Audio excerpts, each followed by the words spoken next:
In the following presentation, I'm going to show the correct way to draw using GraphPad and also demonstrate some common mistakes. So to draw, for example, a room, we would just go into lines mode. We'd start at one corner of the room and just start drawing. And then at the next corner, we'd continue all along the perimeter. Now, if we turn our IDs on, what we'll notice is we've got three lines connected by a discrete number of points. And because we've done it this way, if we go into points mode, for example, and we modify one point, we'll notice the appropriate lines are adjusted. We can go into arcs mode and create an arc at the corner of two lines just by touching it, or create a dimension again at the corner of two lines. And again, these things, as we modify our geometry, everything will update appropriately.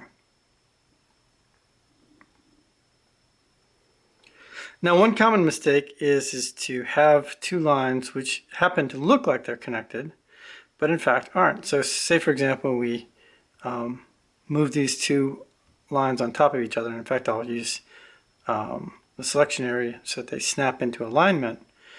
Now, looking at this, it looks like it's good, but if, say, for example, we turn the IDs off, it looks proper.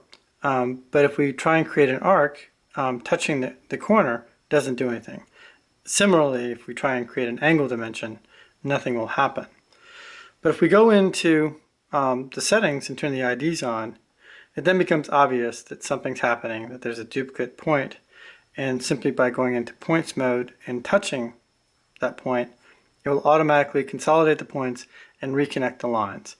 And so now if we created an arc at this location and we updated one of the lines, we'll notice that it updates the way it's supposed to.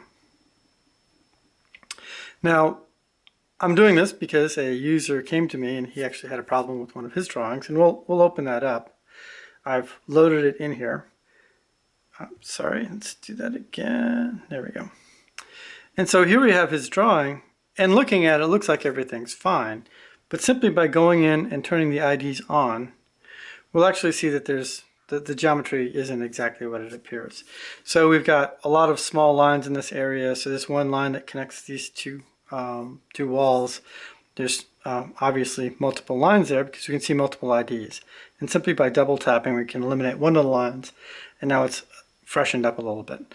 But you can see just by going around and looking at the geometry exactly how you can have a lot of duplication and a lot of problems. And this is going to cause problems in terms of calculating areas, creating angle dimensions, and pretty much everything. It's just going to create some headaches.